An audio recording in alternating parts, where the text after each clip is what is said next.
Bismillahirrahmanirrahim. Assalamualaikum warahmatullahi wabarakatuh.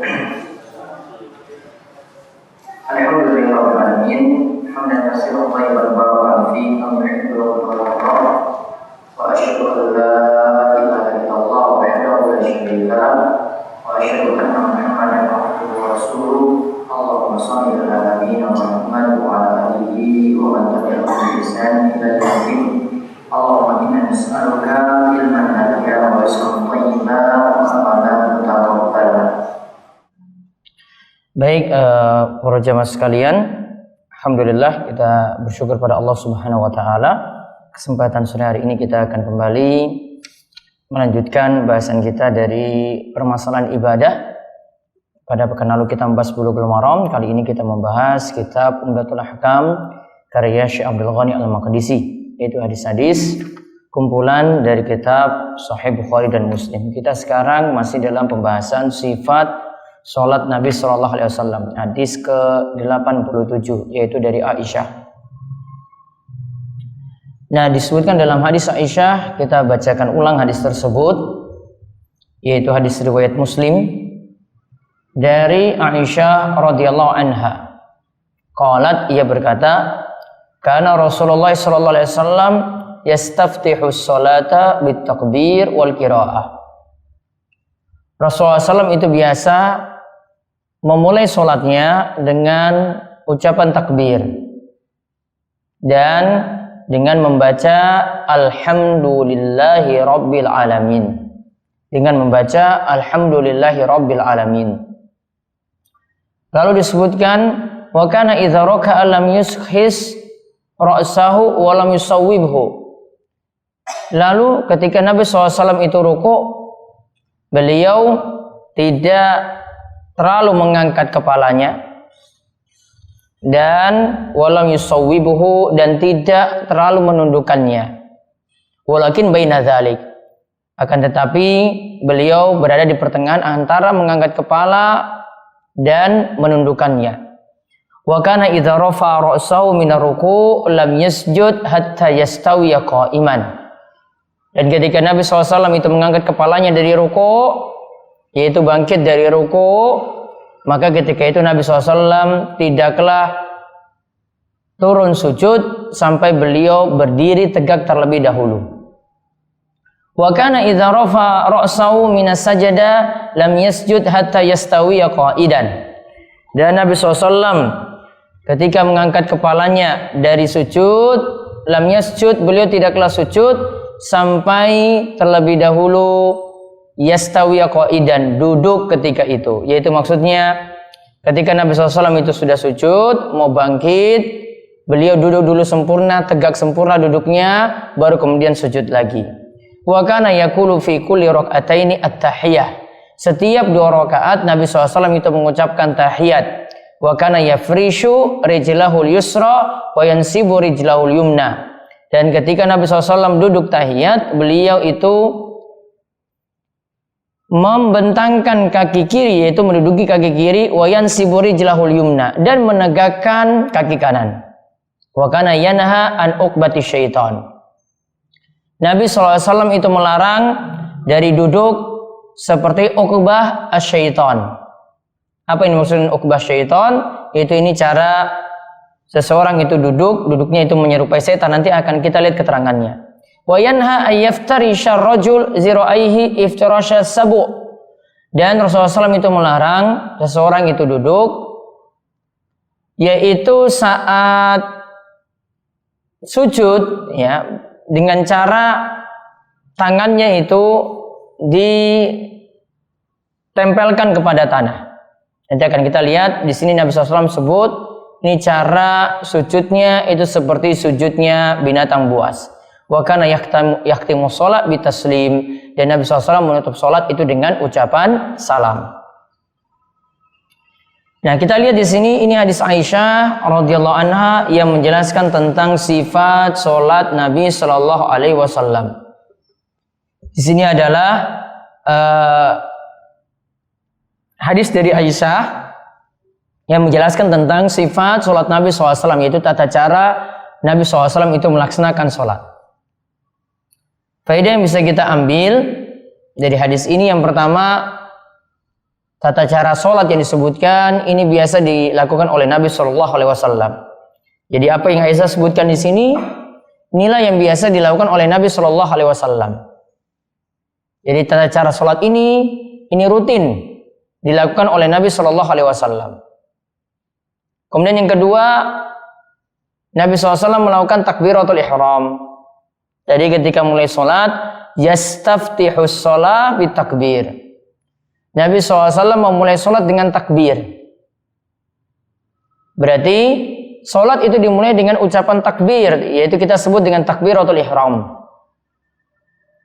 Apa yang dimaksudkan dengan takbiratul ihram? Takbiratul ihram yaitu mengharamkan segala perbuatan selain gerakan sholat. Kalimat takbir ini merupakan bentuk peribadatan yang bersifat taufiki atau sudah ada tuntunannya.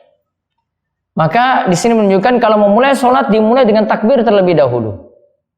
Dan di sini dikatakan, kata para ulama yang menjelaskan tentang masalah takbir, berarti perbuatan-perbuatan di luar sholat, di luar gerakan sholat itu diharamkan. Ya, di luar gerakan sholat diharamkan. Kalau di luar sholat boleh ngobrol, di dalam sholat tidak boleh lagi ngobrol. Di luar sholat boleh tertawa, di dalam sholat tidak boleh tertawa. Di luar sholat boleh gerak sana sini, geraknya itu bebas. Di dalam sholat cuma gerakan-gerakan sholat saja yang boleh dilakukan. Ya, tidak seluas ketika seorang itu berada di luar sholat, tidak segampang ketika seorang itu berada di luar sholat. Ketika dalam sholat ini diperketat, cuma gerakan-gerakan sholat saja yang perlu dilakukan, yang mesti dilakukan. Kemudian di sini disebutkan setelah itu Nabi SAW memulai sholatnya dengan alhamdulillahi rabbil alamin. Ini faedah yang ketiga. Di sini menunjukkan baca Al-Fatihah, baca surat Al-Fatihah di sini tanpa menjaharkan basmalah. Hadis ini menunjukkan bacaan Al-Fatihah itu tanpa menjaharkan basmalah. Karena di sini disebutkan Nabi SAW memulai sholat langsung dengan alhamdulillahi rabbil alamin. Terus bacaan bismillahnya bagaimana? Tidak dijaharkan. Di sini secara tekstual maknanya adalah tidak dijaharkan bacaan bismillahirrahmanirrahim. Jadi cukup bismillahirrahmanirrahim di sini tetap dibaca namun sir. Namun cukup dengan suara lirih. Namun perlu dipahami hal ini itu ada beda pendapat di antara para ulama. Ada yang berpendapat seperti apa yang tadi kami sajikan atau yang kami sebutkan tadi, yaitu bacaan bismillahnya tadi cukup lirih. Namun sebagian ulama yang lainnya mengatakan seperti ulama Syafi'iyah mengatakan bismillahirrahmanirrahim itu harus dijaharkan. Bismillahirrahmanirrahim itu harus dijaharkan, harus dikeraskan bacaannya.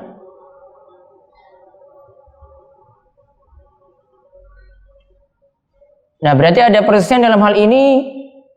Nantinya imam kalau dia memang meyakini seperti apa yang disebutkan tadi, bacaan bismillahirrahmanirrahim itu tidak dijaharkan atau dilirihkan, silakan dia seperti itu. Namun kadangkala dia mesti menyesuaikan kondisi jamaah yang ada di belakang, dikarenakan dalam mazhab Syafi'i ini jadi suatu keharusan, bagian dari rukun. Bacaan bismillah tadi itu bagian dari rukun, dimasukkan dalam rukun sholat ketika membaca surat Al-Fatihah. Sehingga ketika itu mesti menyesuaikan. Nanti dia lihat jamaahnya di belakang itu seperti apa. Hal ini tidak masalah ketika ingin menyesuaikan dengan kondisi jamaah tadi, karena hal ini cuma perselisihan pendapat saya di antara para ulama. Di antara dalil kenapa bismillahirrahmanirrahim ini dijaharkan menurut sebagian ulama, ketika surat Inna a'tainakal kautsar itu turun, Nabi SAW memulainya dengan membaca bismillahirrahmanirrahim. Kemudian di antara alasan yang lainnya lagi dalam Al-Quran, dalam mushaf itu tertera dalam surat Al-Fatihah dimulai dengan bismillahirrahmanirrahim.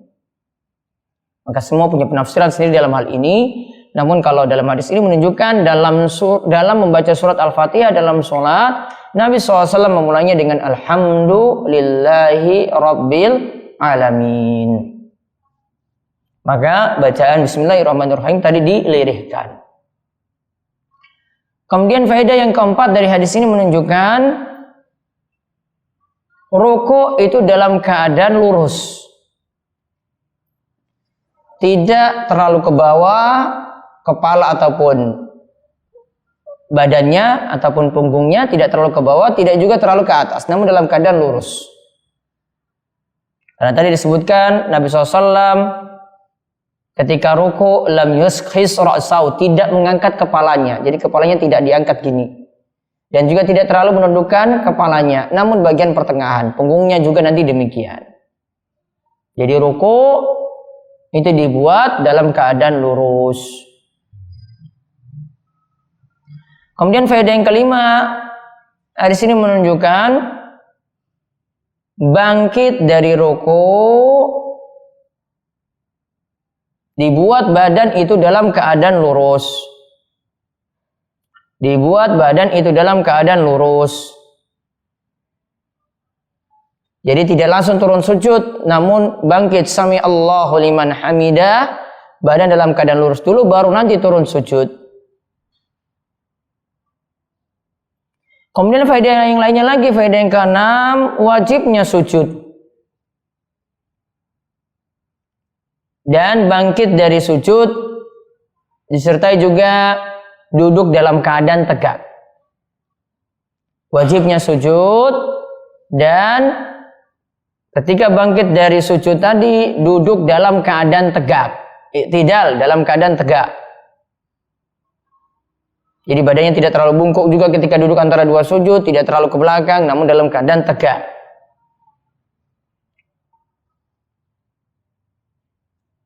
Dan di sini tidak disebutkan cara sujudnya seperti apa, nanti dilengkapi dengan hadis yang lainnya. Sehingga ketika kita memahami satu hadis itu mesti dilengkapi dengan hadis yang lainnya. Ketika memahami ayat Al-Quran juga demikian. Ayat Al-Quran itu tidak mungkin kontradiksi satu dan yang lainnya. Ya, ayat di sini menyebutkan seperti ini mesti dikompromikan dengan ayat yang lainnya karena tidak mungkin kontradiksi. Mungkin pemahaman kita saja yang kurang sempurna. Kemudian faedah yang ketujuh, hadis ini menunjukkan wajib tasyahud setiap 2 rakaat.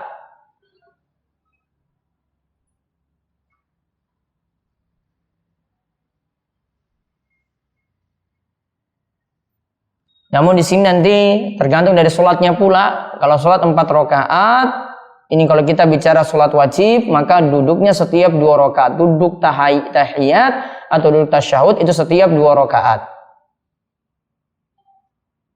Namun kalau duduknya untuk sholat maghrib berarti pada rakaat ketiga dan rakaat kedua. Kalau untuk sholat witir nanti berbeda lagi. Nanti perlu menyesuaikan juga dengan cara Nabi SAW itu melaksanakan sholat. Kemudian faedah lagi yang berikutnya, disyariatkan duduk iftirash. Disyariatkannya duduk iftirash. Apa itu duduk iftirash?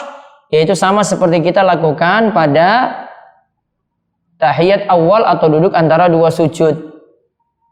Kaki kiri diduduki, kaki kanan ditegakkan. Kaki kiri diduduki, kaki kanan itu ditegakkan.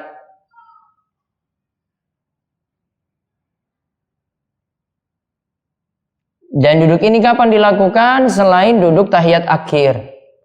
Kalau dalam mazhab Syafi'i itu selain duduk tahiyat akhir, maka duduknya adalah duduk iftirash. Mau ketika duduk antara 2 sujud atau di tahiyat awal atau ya juga di duduk yang lainnya.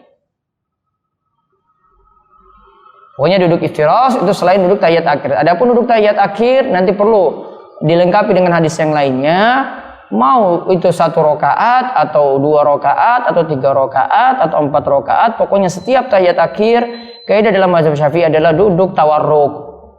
Tidak memandang meskipun itu sholat subuh, tidak memandang itu meskipun 2 rakaat seperti tahiyatul masjid atau rawatib.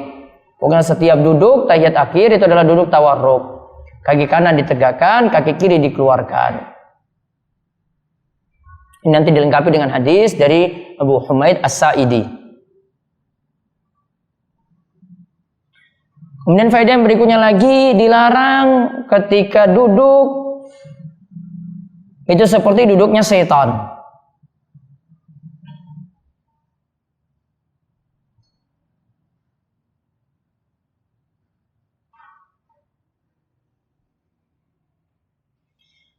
Bagaimana duduk seperti duduknya setan? Uqbatu syaitan tadi, duduknya setan. Kalau Syekh Muhammad bin Shalih Al-Utsaimin itu menerangkan, kedua kaki itu dibentangkan keluar, ya. Jadi kakinya itu dibuka keluar gini, ya. Kemudian bokongnya berada di tanah. Dia tidak menduduki kaki, namun langsung berada di tanah. Kita sebut apa nih duduknya? Ya, duduknya caranya seperti itu. Itu kakinya dua-duanya keluar, dibentangkan keluar, ya, kemudian bokongnya itu di tanah. Ini namanya duduk uqbatus syaitan. Kenapa dikatakan uqbatus syaitan? Yaitu duduknya syaitan untuk menunjukkan jeleknya duduk seperti ini, alias tidak boleh. Karena disifati dengan duduknya syaitan, berarti tidak boleh dilakukan. Yang ada tadi duduknya iftirash, kaki kiri diduduki, kaki kanan ditegakkan, atau duduknya tawarruk. Kaki kanan tegakkan, kaki kiri dikeluarkan. Namun tidak semua bokongnya di tanah ketika duduk tawaruk tadi. Kemudian faedah yang berikutnya lagi, dilarang menyerupai binatang buas.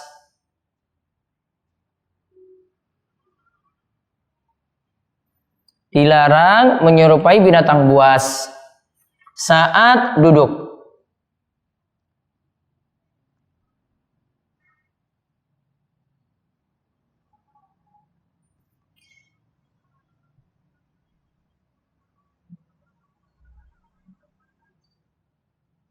Apa yang dimaksudkan di sini? Kalau tadi gitu kalimatnya yanha ayaftarishar rajul zirai iftaras sabu. Yaitu kata Syekh Muhammad bin Shalih Al-Utsaimin, tangannya ini yabsutuhuma 'alal ardi fi sujud. Ketika sujud itu dibentangkan ke tanah alias ditempelkan ke tanah ini semuanya. Ini zira'nya. Ini.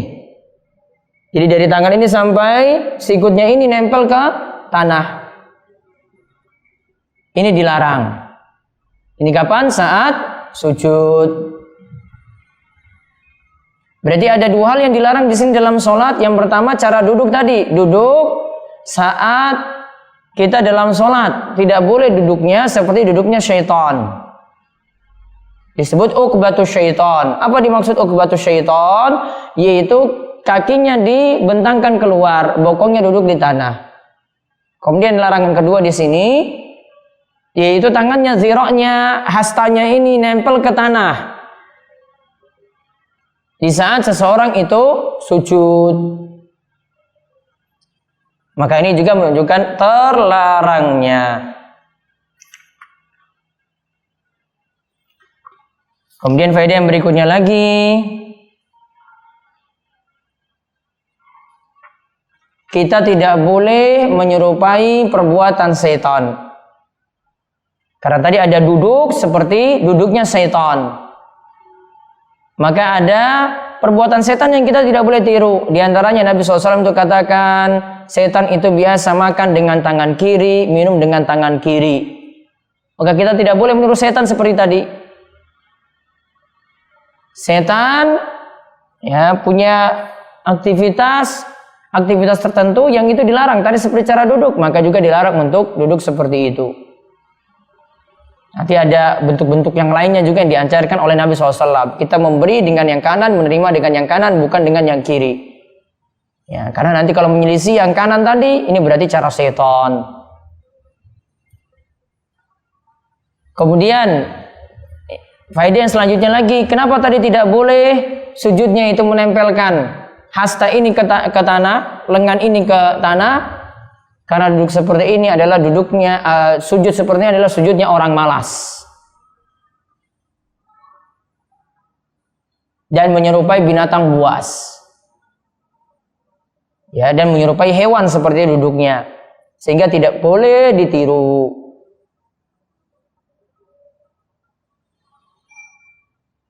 Maka cara-cara binatang buas, ya, dia berlaku seperti apa? Kalau Nabi SAW sebutkan ini seperti binatang buas, oh berarti tidak boleh. Berarti ada sifat-sifat tadi yang disebutkan. Ini sifatnya setan, tidak boleh berarti. Ini sifatnya binatang buas, berarti tidak boleh. Faedah yang selanjutnya lagi, sholat itu ditutup dengan salam. Sholat itu ditutup dengan salam. Ucapannya bagaimana? Assalamualaikum warahmatullahi. Perlu atau tidak ditambahkan wabarakatuh? Kalau dalam riwayat tambahan wabarakatuh tidaklah kuat. Riwayatnya tidaklah kuat. Jadi cukup dengan assalamualaikum warahmatullahi. Yaitu ke kanan dan ke kiri. Dan yang wajib di sini adalah salam yang ke kanan.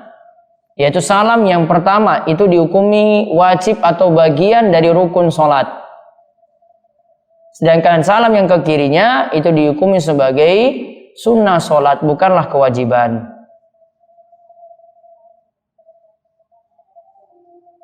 Dan hadis tadi, ini adalah hadis riwayat Muslim saja, jadi tidak sesuai dengan apa yang disebutkan oleh Syekh Abdul Ghani Al-Maqdisi di awal, dikatakan hadis-hadis yang ada kumpulan Bukhari dan Muslim. Namun untuk riwayat ini cuma riwayat Muslim saja. Disebutkan di sini, Anan Nabiya sallallahu alaihi wasallam kana yarfa'u yadayhi hazwa mankibai iza iftataha as-shalah wa iza kabbara liruku' wa iza rafa'a ra'sahu min ar-ruku' rafa'ahuma kadzalika aidan wa qala sami Allahu liman hamida rabbana walakal hamdu wa kana la yaf'alu dzalika fis sujud. Dari Abdullah bin Umar, yaitu Ibnu Umar radhiyallahu anhuma, bahwasanya Nabi sallallahu alaihi wasallam kana yarfa'u yadayhi, biasa mengangkat kedua tangan beliau, hazwa mankibai, yaitu sejajar pundaknya jika memulai sholat. Jika Nabi SAW itu memulai sholat, iftatah sholat, yaitu berarti angkat tangan ketika takbiratul ihram. Wa iza kabbaru lirruku, ketika Nabi SAW itu bertakbir untuk ruku, juga iza rafa'a ra'sahu minar ruku, jika bangkit dari ruku sambil mengangkat kepalanya, rafa'ahu makadzalik, Nabi SAW juga mengangkat kedua tangannya saat itu. Dan saat itu Nabi SAW mengucapkan sami Allahu liman hamidah Rabbana walakal hamdu, Rabbana walakal hamdu, wa kana yaf'alu dzalika fis sujud, wa kana la yaf'alu dzalika fis sujud. Namun ketika turun sujud tidak mengangkat tangan seperti itu. Hadis ini riwayat Bukhari dan Muslim. Di sini beberapa pelajaran yang bisa kita ambil Bapak Ibu sekalian. Yang pertama, ada syariat mengangkat tangan di dalam sholat. Ada syariat mengangkat tangan di dalam sholat. Kapan mengangkat tangannya? Di sini disebutkan ada beberapa keadaan. Yang pertama mengangkat tangannya saat memulai sholat, berarti takbiratul ihram. Saat memulai sholat atau takbiratul ihram. Jadi ketika kita mulai Allahu Akbar sambil mengangkat tangan. Terus keadaan yang kedua yang disebutkan dalam hadis ini, idza kabbaru liruku, yaitu ketika turun sujud. Yaitu ketika turun sujud.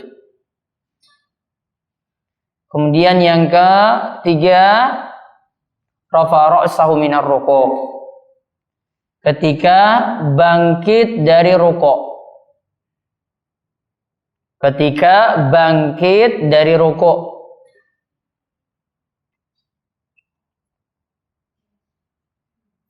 Ketika bangkit dari ruku'. Ditambahkan lagi dalam hadis yang lain disebutkan yang keempat, yaitu saat bangkit dari tahiyat pertama. Saat bangkit dari tahiyat pertama. Yaitu kita di rakaat kedua duduk tahiyat, sudah rampung tahiyat, mau berdiri ke rakaat ketiga sambil angkat tangan nanti ketika bangkit. Allahu Akbar, angkat tangan, baru tangannya sedekap. Jadi di sini kesimpulannya ada 4 keadaan kita mengangkat tangan dalam sholat. Yang pertama tadi takbiratul ihram, memulai sholat. Yang kedua saat turun rukuk. Yang ketiga saat bangkit, saking rukuk, bangkit dari rukuk. Kemudian yang keempat, bangkit dari tahiyat awal atau tahiyat pertama. Nah, itu 4 keadaan kita diperintahkan untuk mengangkat tangan. Itu gabungan dari hadis Abdullah ibnu Umar ini dan hadis yang lainnya. Lalu setinggi mana mengangkat tangannya nantinya? Dijelaskan sini faedah yang kedua, mengangkat tangan setinggi pundak. Mengangkat tangan itu setinggi pundak. Namun ada tambahan riwayat yang lain menyebutkan setinggi atau sejajar telinga. Ya, setinggi pundak. Allahu Akbar. Pundak. Riwayat yang lain disebutkan telinga. Allahu Akbar. Atau antara telinga dan pundak juga bisa. Allahu Akbar. Nah, ini diajarkan setinggi pundak kalau dalam hadis ini. Kita perlu tambahkan lagi dalam riwayat yang lainnya sehingga lebih lengkap dan terserah mau pilih mau setinggi pundak boleh, mau sejajar telinga juga boleh. Namun tidak boleh turun dari pundak, tidak boleh lebih dari telinga.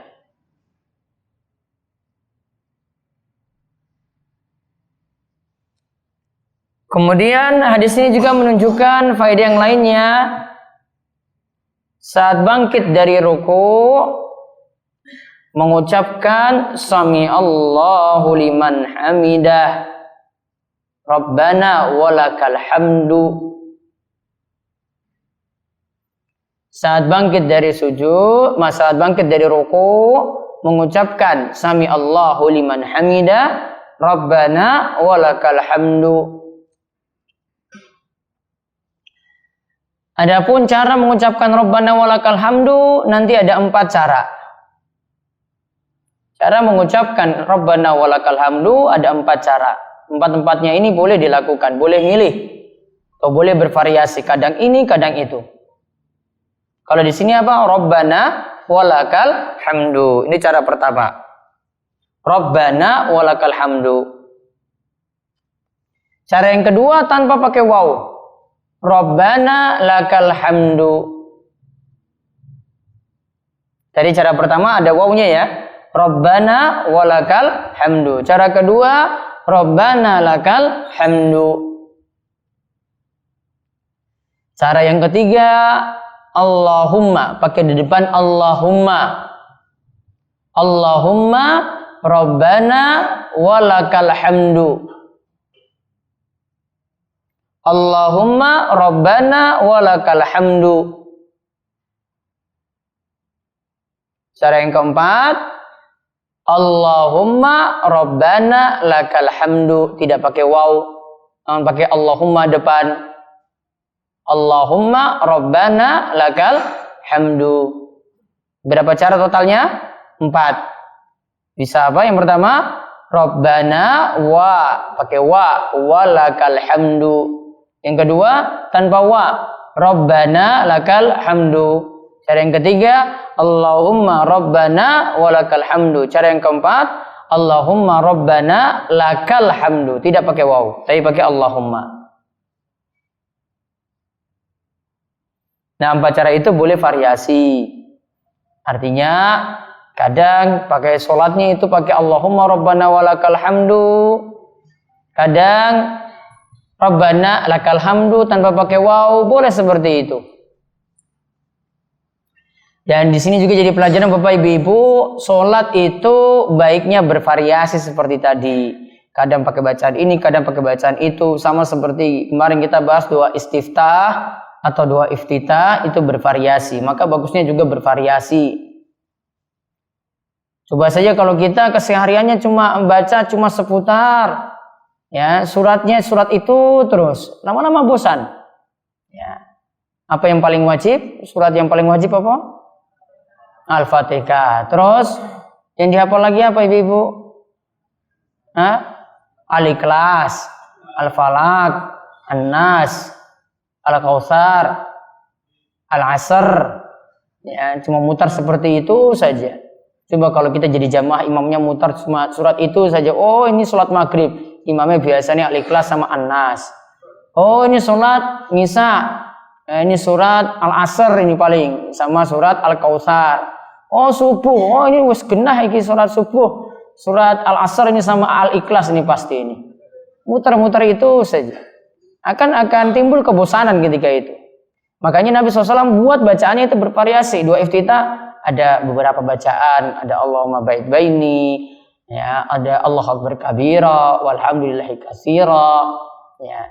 Ada bacaan wajhatu wajhiyal ladzi fataras samawati wal ard dan seterusnya. Ada bacaannya bervariasi, maka kalau bisa hafal semua lebih bagus. Sama tadi, bacaan apa tadi? Bangkit dari rukuk. Setelah sami Allahu liman hamidah, bisa pakai Rabbana walakal hamdu, bisa pakai Rabbana lakal hamdu, bisa pakai Allahumma Rabbana walakal hamdu, bisa Allahumma Rabbana lakal hamdu, divariasi. Nanti bacaan ketika ruku juga ada, versi lainnya ada. Gak hanya Subhana Rabbiyal Azim. Ya. Kita baca Subhana Rabbiyal Azim. Ada juga Subhana Rabbiyal Azim wa bihamdi. Boleh pakai tambahan wa bihamdi, riwayatnya sahih. Ada juga Subhanakallahumma Rabbana wa bihamdika Allahumma firli. Ada juga Subhan Quddus Rabbul Malaikati Warruh. Ya, bacaannya bervariasi ketika ruku. Ada bacaan ruku dan sujudnya itu sama. Maka kalau kita pilih bervariasi seperti itu lebih bagus. Jadi tidak monoton bacaan-bacaan itu saja terus. Jadi kalau bisa punya lebih dari satu hafalan bacaan ya di dalam sholat-sholat tadi. Kemudian faedah yang lainnya lagi dari hadis ini. Ada kalimat terakhir disebutkan dalam hadis Ibnu Umar ini, wala yaf'alu dzalika fis sujud. Angkat tangan tadi tidak dilakukan ketika sujud. Maksudnya apa di sini? Jadi ketika ini ada kaidah yang bisa ditambahkan, minta faedah yang berikutnya, ketika turun sujud atau bangkit dari sujud itu tidak angkat tangan.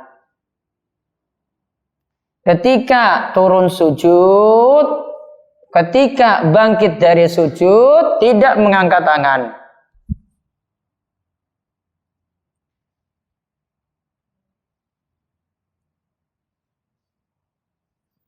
Ya, dan ini dipakai jadi kaidah umum. Disebutkan oleh Imam Ibnu Qudamah dalam kitabnya Al-Kafi, beliau pakai kaidah umum untuk dari kesimpulan dari hadis Ibnu Umar ini. Setiap keadaan ketika dalam sholat bukan turun sujud, bukan bangkit dari sujud, itu berarti angkat tangan. Karena ketika turun sujud, ketika bangkit dari sujud tidak angkat tangan. Maka selain keadaan itu berarti angkat tangan. Maka kaidah tadi, setiap bukan turun sujud, bukan bangkit dari sujud, berarti angkat tangan. Maka tadi ketika kita bangkit dari ruku, sami Allahu liman hamidah, oh berarti kita sambil angkat tangan. Tadi juga ada, ketika bangkit dari tahiyat awal, tahiyat pertama, tasyahud awal, tasyahud pertama, angkat tangan atau tidak? Angkat tangan. Kenapa? Karena bukan turun sujud, bukan bangkit dari sujud, namun bangkit dari tahiyat awal. Ya, namun kita bangkit dari tahiyat awal. Kaidahnya kesimpulannya dari hadis ini. Pertanyaan selanjutnya lagi. Saat sholat Id, di rakaat pertama ada berapa takbir tambahan? 7. Di rakaat kedua 5. Sekarang pertanyaannya, setiap kali takbir tambahan tadi itu angkat tangan ataukah tidak? Angkat tangan atau tidak? Angkat tangan. Kenapa angkat tangan? Karena bukan turun sujud, bukan bangkit dari sujud. Yang bilang nggak angkat tangan malah dalilnya nggak kuat. Ya. Dan ini sekaligus pelajaran bagi yang jadi imam, ini mohon diperhatikan karena daripada dapat komentar dari jamaah nantinya. Karena nggak paham fikih jamaah seperti apa. Karena beberapa kali imam itu sholat, kemudian akhirnya jamaah tanya ke kita, ini Ustadz ini gimana ketika sholat id itu imamnya cuma sekali angkat tangan ketika takbiratul ihram saja, ketika takbir zawaid, takbir tambahan itu nggak angkat tangan. Saya malah salatkan imamnya. Imamnya memang dia mempraktikkan seperti itu, ya silahkan dia punya pendapat seperti itu. Namun ketika ini dia tidak memahami kalau di belakang itu orang-orang awam yang tidak paham. Akhirnya nuduh imamnya macam-macam.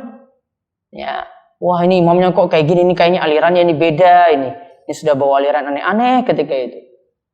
Kalau dia ingin mengikuti satu dalil memang iya ada pendapat ulama seperti itu. Namun ketika ini diterapkan di orang awam nggak pas seperti itu. Dia juga tidak ajarkan, tidak pahamkan terlebih dahulu pada orang awam. Ya. Beda kalau tadi, seperti misalnya kita mau mengeraskan bacaan bismillah atau tidak tadi. Ya kan tadi sudah ada pelajarannya. Kalau sudah diajarkan enak. Namun kalau kita belum ajarkan, masyarakat belum paham, jamaah belum paham, ya sudah kita keraskan saja. Wong ini masalah khilaf juga dan ini bukan masalah rukun juga. Ya, ini bukan suatu kewajiban juga mengeraskan atau tidak. Mau dikeraskan ya monggo silahkan. Nah, sama tadi tentang masalah angkat tangan.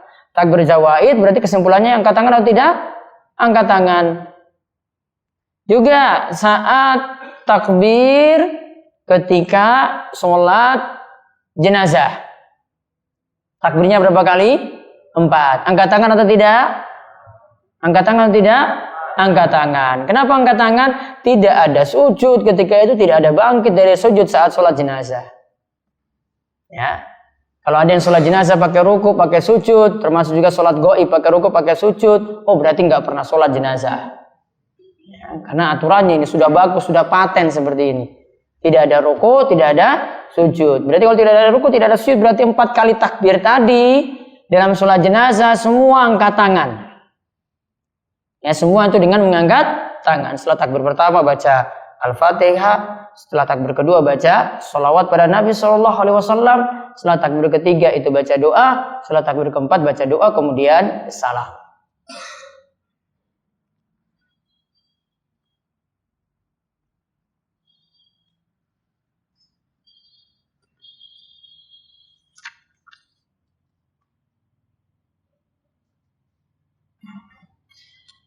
Kemudian faedah yang berikutnya lagi, bagaimana dengan bacaan Sami Allahu liman hamidah? Apakah cukup bagi imam saja ataukah makmum juga membaca Sami Allahu liman hamidah?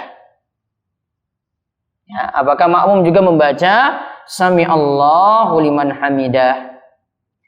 Karena kalau dalam hadis lain disebutkan wa idza qala Sami Allahu liman hamidah faqulu rabbana walakal hamdu. Dari hadis Anas dan juga hadis dari Abu Hurairah, jika imam mengucapkan Sami Allahu liman hamidah, maka hendaklah kalian mengucapkan Rabbana walakal hamdu. Sebagian ulama simpulkan dari hadis ini, makmum cukup mengucapkan Rabbana walakal hamdu saja tanpa Sami Allahu liman hamidah. Namun yang tepat dalam bahasan ini tetap dibaca untuk makmum pula membaca Sami Allahu liman hamidah. Jadi berlaku untuk imam maupun untuk makmum.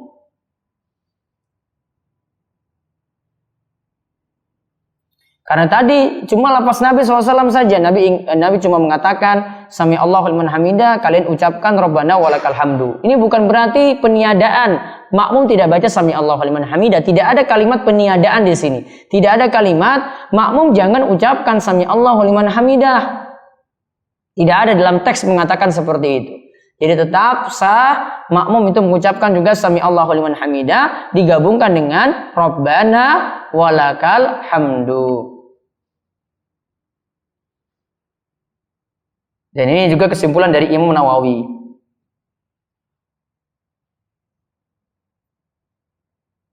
Imam Nawawi itu menjelaskan ulama Syafi'iyah memaknakan hadis tadi, hadis Anas dan hadis Abu Hurairah yang tadi saya bacakan, Rabbana walakal hamdu, di mana kita itu sudah tahu bahwa tetap mengucapkan Sami Allahu liman hamidah. Yang disebut dalam hadis hanyalah Rabbana walakal hamdu, karena bacaan sami Allahu liman hamidah dijaharkan, dikeraskan sehingga makmum itu mendengar. Bukan berarti makmum nggak baca sami Allahu liman hamidah, makmum juga tetap baca. Sedangkan bacaan Rabbana walakal hamdu tadi tidak dikeraskan atau tidak dijaharkan. Yang dijaharkan cuma sami Allahu liman hamidah saja oleh imam. Imamnya itu menjaharkan bacaan sami Allahu liman hamidah. Sedangkan makmum dia baca nantinya sami Allahu liman hamidah, ikutkan lagi dengan Rabbana walakal hamdu. Imam juga ikutkan setelah itu juga Rabbana walakal hamdu. Kemudian hadis yang berikutnya lagi, hadis ke-89 dari Ibnu Abbas radhiyallahu anhuma, ia mengatakan Rasulullah SAW itu bersabda, umirtu an asjuda ala sab'ati a'zum. Aku diperintah untuk sujud pada 7 anggota tubuh. Aku itu diperintah untuk sujud pada 7 anggota tubuh. Apa saja? Yang pertama, alal jabha wa asyara biyadihi ila anfihi. Dan Nabi SAW ketika itu berisyarat juga pada hidungnya, yaitu pada dahi, kening, dan juga hidung. Kening dan juga hidung. Kemudian yang kedua dan ketiga, wal yadain. Kedua tangan, yaitu telapak tangan kanan dan kiri, 2 dan 3. Warukbatain, dan kedua lutut, lutut kanan, lutut kiri. Ya, lutut kanan, lutut kiri. Kemudian itu tadi 2 dan 3, 4 dan 5 tadi 2 lutut. Kemudian 6 dan 7 wa atrafil qadamain, dan 2 ujung kaki, yaitu ujung kaki kanan dan ujung kaki kiri. Totalnya tadi aku diperintah untuk sujud pada 7 anggota tubuh. Yaitu apa? Yang pertama, dahi dan hidung. 2 dan 3, 2 telapak tangan. 4 dan 5, 2 lutut. 6 dan 7, ujung kaki, yaitu kanan dan kiri. Hadis ini diriwayatkan oleh Imam Bukhari dan Muslim. Kesimpulannya, yang pertama, kita diperintahkan sujud pada 7 anggota tubuh. Kita diperintahkan untuk sujud pada 7 anggota tubuh. Tadi mulai dari kening atau dahi dan hidung. Terus 2 telapak tangan. Terus 2 lutut. Terus 2 ujung kaki.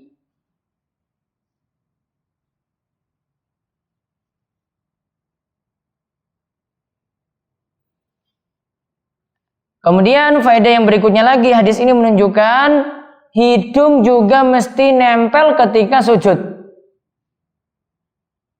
Tidak hanya dahi, hidungnya juga menempel ketika sujud. Ya, jadi sebagian ulama mengatakan ini sunnah atau tidak mengharuskan hal ini, yang tepat tetap diharuskan hidung juga nempel ketika kita itu sujud. Kemudian tadi disebutkan tentang dahi. Apakah mesti tidak boleh ada penghalang sama sekali ketika dahi itu menempel saat sujud?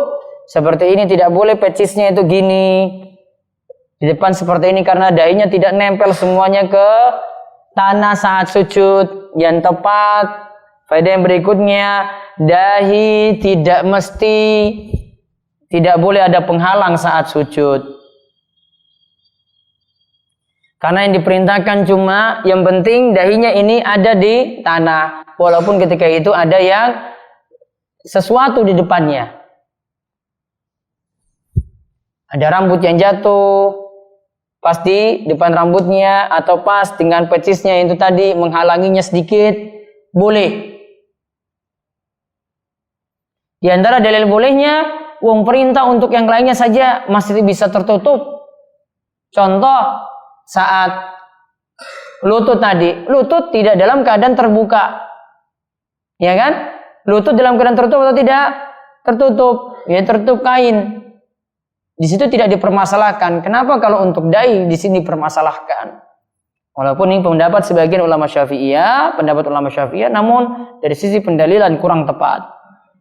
Jadi tetap masih dibolehkan ada sesuatu di dai ketika sujud.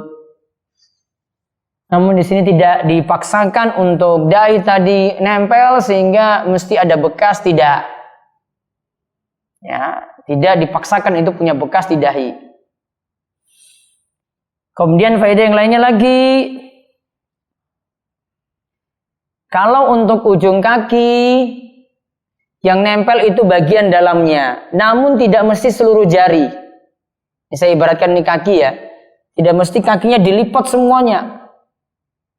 Yang penting ada ujung dalam ini sedikit saja. Ya, ini sudah nempel ketika di tanah, maka itu sudah dikatakan sah. Ini penjelasan dari ulama Syafi'iyah.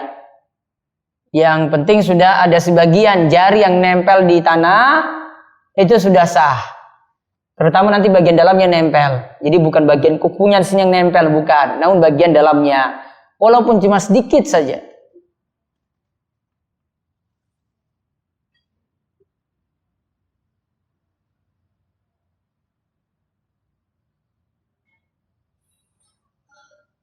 Nah, kemudian diperintah lagi dalam hadis ini, sebenarnya hadis ini ada lanjutannya tentang masalah melipat yang diajarkan selanjutnya dalam lanjutan hadis ini, tidak disebutkan dalam hadis ini secara lengkap, yaitu dilarang untuk melipat pakaian di dalam sholat. Ini termasuk lengan atau kita kalau pakai celana, termasuk celana pula. Ya, termasuk celana pula. Contoh kalau pakaian, ini lengannya itu panjang, baiknya kalau dalam sholat itu tidak dilipat, namun dijulurkan. Ya, ada juga model pakaian anak muda, biasanya di samping sini ada kancingnya, kemudian nanti dilipat lagi. Baiknya tidak dilakukan dalam sholat. Mau di luar sholat silahkan, karena ada larangan seperti itu. Juga kalau untuk celana juga demikian. Baiknya tidak dilipat. Walaupun ingin celananya di atas mata kaki. Amannya memang ya laki-laki itu celananya di atas mata kaki. Itu lebih aman.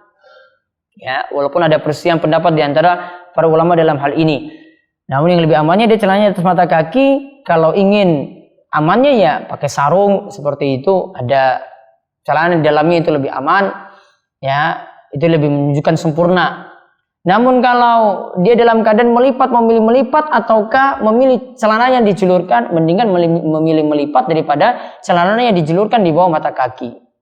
Ini karena dia punya dua pilihan. Saya mau melipat celana di atas mata kaki ataukah menjulurkannya, karena celana saya ini tidak dalam keadaan di atas mata kaki. Maka ketika itu ya terpaksa milih yang lebih ringan, yaitu celananya itu dilipat daripada celananya itu dijulurkan di bawah mata kaki. Wallahu alam bisawab. Itu yang dibahas dua hadis, dan tadi sebelum maghrib satu hadis yang kita bahas tadi yang panjang dari Aisyah, kemudian hadis Ibnu Umar, dan yang terakhir tadi hadis Ibnu Abbas. Moga jika ada pertanyaan kami persilahkan. Silakan. Assalamualaikum warahmatullahi wabarakatuh. Waalaikumsalam warahmatullahi wabarakatuh.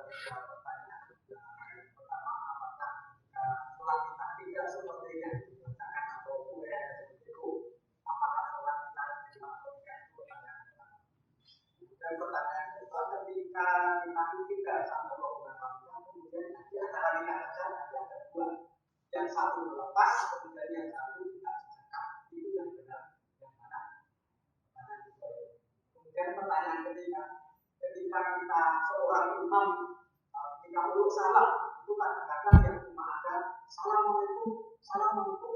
Kemudian ada juga yang dijalankan Assalamualaikum, Assalamualaikum yang benar. Kemudian Assalamualaikum. Waalaikumsalam warahmatullahi wabarakatuh. Gimana kalau cara sholat tadi tidak seperti yang Nabi SAW contohkan? Perlu dilihat di sini tidak sesuainya dari mana. Kalau tidak sesuainya itu melanggar rukunnya tidak dipenuhi, wajib-wajib sholat tidak dipenuhi, sunnah-sunnahnya itu sering ditinggalkan. Nah, nanti kalau rukun tidak dipenuhi malah sholatnya batal. Tadi kita tidak membahas masalah rukun, cuma keseluruhan sholat Nabi SAW. Namun nanti para ulama itu golongkan, ini nanti masuk wajib, ini masuk sunnah. Berarti kalau yang tidak sesuai dengan yang wajib, berarti sholatnya nanti bisa batal. Kalau yang dia tidak menyesuaikan dengan yang sunnah, oh berarti dia cuma meninggalkan yang sunnah saja, tidak membuat sholatnya itu jadi bermasalah. Ya, contoh misalnya tadi saat bangkit dari ruku kita tadi angkat tangan, sami Allah liman hamidah sambil angkat tangan. Para ulama sepakat mengangkat tangan dalam sholat tadi hukumnya sunnah, tidak wajib. Mengangkat tangannya itu, ya itu hukumnya sunnah, tidak wajib. Kalau tidak mengikuti ini apa? Berarti dia cuma tinggalkan yang sunnah. Namun kalau dia dapat melakukan seperti itu, berarti sholatnya lebih sempurna, lebih bagus. Ya, jadi harus pelajari secara keseluruhan, lalu dipelajari juga mana yang masuk rukun sholat, mana yang masuk sunnah-sunnah sholat. Itu baru nanti kita dapat pahami mana sholat yang benar ataukah tidak. Seperti jadi tadi itu baru dibahas secara keseluruhan. Itu baru dibahas secara keseluruhan, tidak dibahas ini sholatnya benar ataukah tidak. Ini baru mempelajari sifat sholat Nabi Shallallahu Alaihi Wasallam. Kemudian tadi bangkit dari ruku, tangannya mau sedekap ataukah tangannya tidak sedekap, kata Imam Ahmad bebas. Imam Ahmad bin Hanbal tentang hal ini beliau katakan mau sedekap ba'da ruku, ya silahkan. Mau tidak sedekap, tangannya dijulurkan juga silahkan. Ada kebebasan dalam hal ini. Sehingga nanti orang jadi paham. Oh ini ada yang beda dengan saya dalam hal ini. Ya biasanya itu yang banyak protes itu kalau tidak paham seperti ini. Nggak ngaji. Akhirnya dia protes ini lihat. Wah ini kok sebelahku ini aneh-aneh saja. Ya, padahal dia nggak pernah belajar. Dia nggak pernah perhatikan. Ya kan? Ya, dia nggak pernah perhatikan hal itu. Sama sederhananya ketika kita sholat, ada imam yang lupa, terus dia tambah sujud sahwi. Jamaah nganggap aneh lagi. Ini apa-apa nih mau nambah sujud lagi. Padahal imam tadi saya kan lupa. Yang 3 atau 4 rakaat, imamnya ketika itu ya ditegur oleh jamaah karena sebenarnya harusnya misalnya duduk tahiyat, ya dia mau ngangkat badannya, oh ternyata tahiyat awal belum. Akhirnya nanti dia sujud sahwi. Ini saya sujud sahwi banyak yang tidak paham. Ada imamnya lakukan benar, malah jamaah yang protes. Ya, itu. Di antara kita saja kadang tidak paham seperti tadi. Ada lagi sujud tilawah. Ini masalah-masalah lain ini yang kita kadang belum paham. Imam baca ayat sajadah, kemudian dia turun. Allahu Akbar, turun sujud langsung. Jamaah ada yang kaget. Apaan ini imam sujud langsung? Kalau saya mau ceritakan kalau di Mekah sana lebih lucu lagi kalau orang Indonesia ini keadaan seperti ini. Biasanya di hari Jumat, waktu subuh itu terbiasa baca ayat sajadah. Ada jamaah yang nggak paham ketika imamnya turun langsung sujud tilawah, Allahu Akbar. Biasanya baca surat As-Sajadah. Di tengah-tengah surat As-Sajadah itu ada ayat sajadah. Akhirnya makmum, ini rata-rata orang-orang yang nggak belajar. Namun yang saya lihat ini orang-orang Indonesia ini biasanya. Ya. Ketika turun sujud, dia kira imamnya kecepatan sujudnya. Akhirnya dia rokok, kemudian bangkit dari rokok, kemudian akhirnya turun sujud. Ternyata imamnya bangkit dari sujud, bangkit lagi ke atas untuk melanjutkan surah. Ya, serba bingung dia. Wah, ini apa lagi imamnya ke atas? Sehingga waktu saya mendapat pertanyaan dari TKI itu dia tanya, Ustaz, saya itu sholat subuh tadi, sholat subuhnya itu 3 rakaat. Coba diulang 3 rakaat, kayak gimana 3 rakaat? Pas hari Jumat lagi saya ketemu dia. Coba kamu ulang baik-baik, coba lihat imam apa sekarang. Oh ini hari Jumat ya. Imam tadi sujud tilawah. Ya, ketika baca ayat saja dia langsung turun.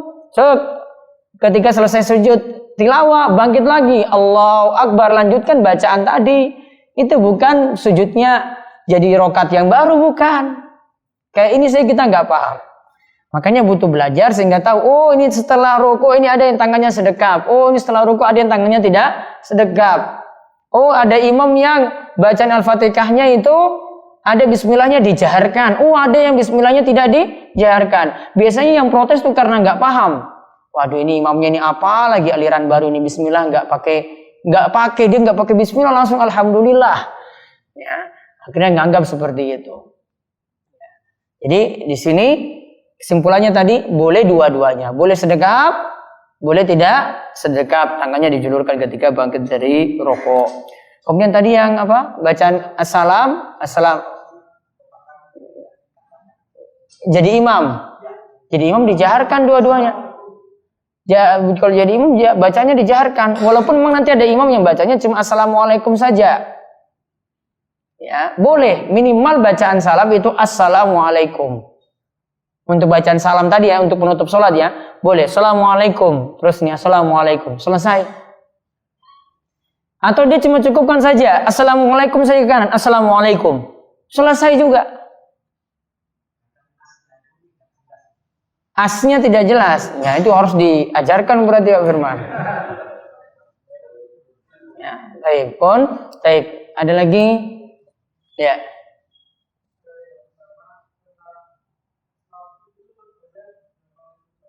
Salat itu khutbahnya berapa kali khutbah? Khutbahnya 2 kali khutbah. Ini ada kata ijma, sepakat ulama dari Ibnu Hazm. Namun untuk 2 kali khutbah ini hukumnya sunnah. Tidak seperti khutbah Jum'ah. Ya. Kenapa 2 kali khutbah? Ada kata sepakat ulama. Di antara yang mengatakan ini Ibnu Hazm. Ya, kalau ada ulama yang katakan ini sudah jadi sepakat ulama, berarti harus 2.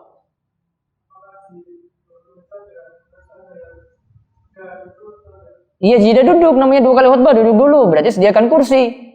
Kalau nggak pakai mimbar nggak apa-apa, yang penting ada mic aja. Mic di stand, mic yang stand yang berdiri, sudah. Kalau duduk antara 2 khutbah, dia duduk, ada kursi ini. Terus setelah itu bangkit lagi. Kata Ibnu Hazm, dan ini sepakat, dan ini pendapat dari 4 ulama mazhab, semuanya berpendapat, khutbah Id itu 2 kali khutbah, sama seperti khutbah Jum'ah.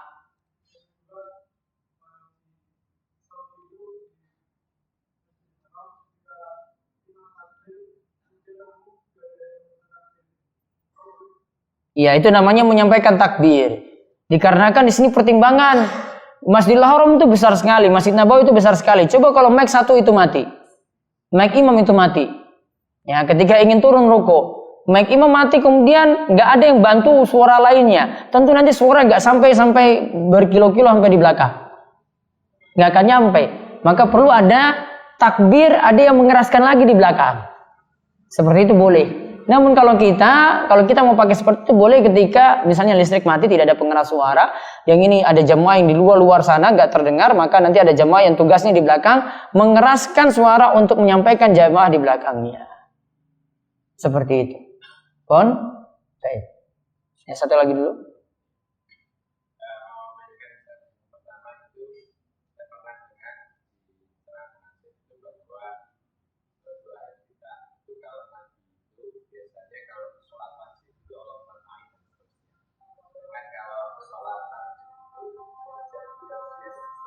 Baik. Yang benar seperti apa? Dan yang kedua yang variasi. Variasi itu kita bikin variasinya sendiri, bacaan sendiri, atau memang paket-paketan. Kalau bacaan ini nanti ya paketnya misalnya ini. Kita milih sendiri. Ini untuk pakai di rakaat pertama, ini pakai rakaat kedua, tidak pakai paket-paketan seperti itu. Sudah? Tadi untuk salat wajib Allahumma ba'id baini, malah yang sebagian ulama berpendapat yang Nabi SAW pakai Allahumma ba'id baini untuk salat sunnah. Yang wajib itu yang kemarin saya sudah sebutkan, subhanakallahumma bihamdika wa tabarakasmuka wa ta'ala jadduka wa la ilaha ghairuk. Sedangkan wajhatu wajhil lazi nanti pakai untuk salat sunnah. Ini sebagian pendapat yang dimiliki dari mazhab Hambali.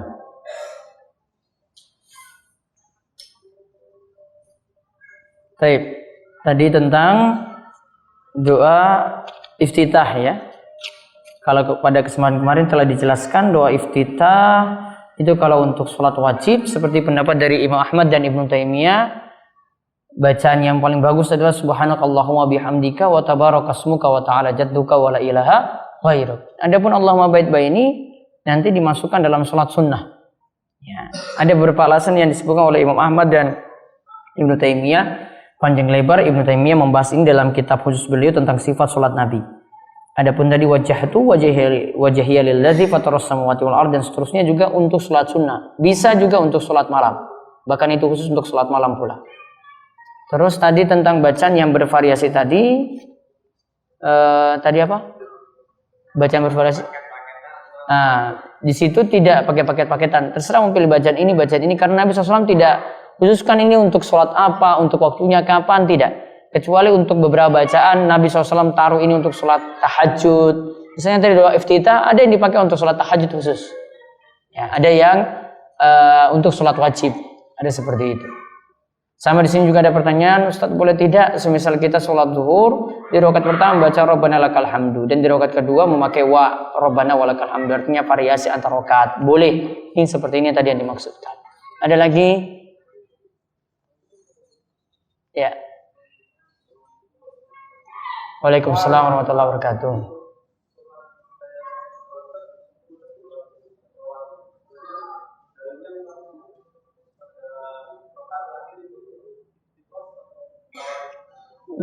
Duduk tahiyat di rakaat terakhir untuk sholat subuh iftiras apa? Tawarruk. Yang tepat tawarruk. Setiap duduk rakaat terakhir tawarruk. Ini tidak akan membingungkan kaidah ini. Ya, mau 1 rakaat tawarruk, kakinya keluar. Mau 2 rakaat tawarruk, kakinya keluar. Mau 3 rakaat tawarruk, kakinya keluar juga. 4 rakaat tawarruk, kakinya keluar juga. Saya belum tahiyat akhir, saya baru karena masbuk telat, imamnya sudah rakaat terakhir, saya juga duduknya iftiras karena saya belum rakaat terakhir. Kaidahnya gampang. Ini kaidah Imam Syafi'i, memudahkan sekali. Adapun kalau Imam Ahmad, kalau sholatnya cuma 2 rakaat maka duduknya iftiras. Nanti akan membingungkan ketika gimana kalau saya sholat witir 3 rakaat. Gimana kalau saya sholat witir 3 rakaat langsung? Duduknya apa? Akan membingungkan di situ. Ya, sehingga kalau saya sendiri lebih cenderung pada pendapat ulama mazhab Syafi'i. Hadisnya sama, kesimpulannya saja yang berbeda. Dan jangan anggap ini sebagai hal prinsip pula. Ya, hadisnya sama. Ya, bukan berarti orang yang sholat subuh kakinya keluar ini berarti tidak sesuai dengan sunnah. Bahkan kalau saya itu yang paling sunnah. Ya, dibandingkan kakinya nggak keluar. Ya, ini dalam mazhab Syafi'i seperti itu. Silakan baca dalam kitab-kitab Syafi'i. Kaidahnya sangat-sangat jelas sekali seperti tadi. Setiap duduk tahiyat akhir, pokoknya duduknya duduk tawarruk. Selain itu iftirash. Ada lagi? Ya. Saya pernah mengalami ketika saya bersama seorang masuk, kita sama-sama di kanan, saya di paling kanan, orang itu di kiri saya. Nah, pada saat selesai salam, kita lalu berdiri, lalu salah saya membetulkan posisi saya, mungkin agak tiba-tiba di samping saya itu mendengarkan suara Al-Fatihah. Dia mengira mungkin menjadikannya. Berarti jenengan disuruh jadi makmum, dia jadi imam gitu. Ya. Terus tidak ada. Jadi ada sebagian yang menganggap kalau kita sama-sama masbuk, nanti yang masbuk ini satunya nanti mundur ke belakang, biar yang satunya nanti jadi imam. Jadi biar jadi berjamaah lagi. Tidak perlu. Ketika imam sudah salam, maka yang masbuk tadi terpisah dari imam. Tinggal menyelesaikan sholatnya masing-masing. Tidak disuruh lagi buat jamaah baru lagi. Ada lagi? Ya.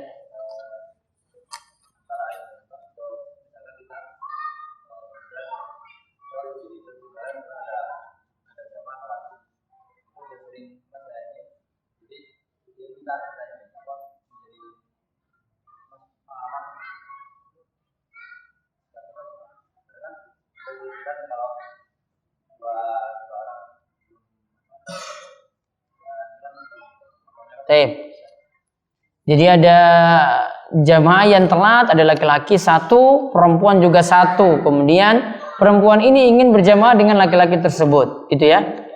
Terus hubungannya ini tidak ada hubungan mahram, ya kan?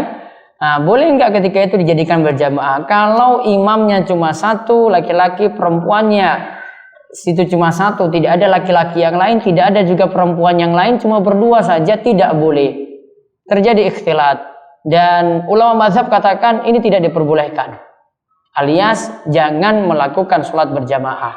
Berarti laki-laki niatannya sendiri, perempuan niatannya sendiri. Tidak boleh. Masing-masing sholat sendiri-sendiri saja.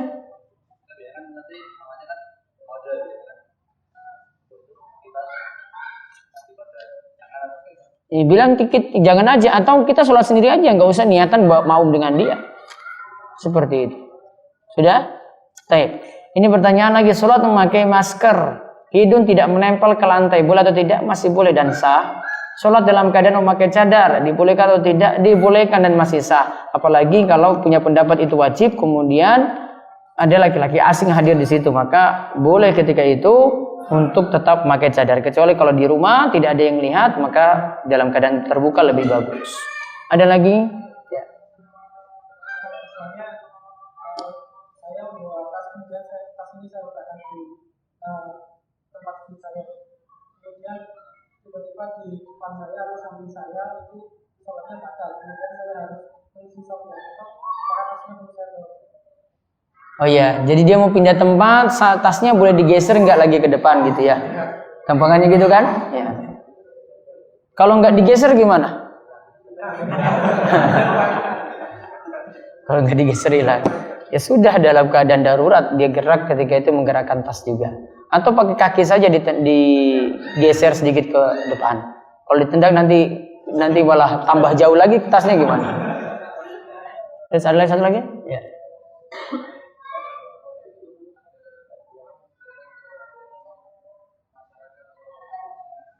Baik. Sholat gaib itu untuk saudara yang jauh gitu ya, ada yang meninggal, terus dia melakukan sholat gaib.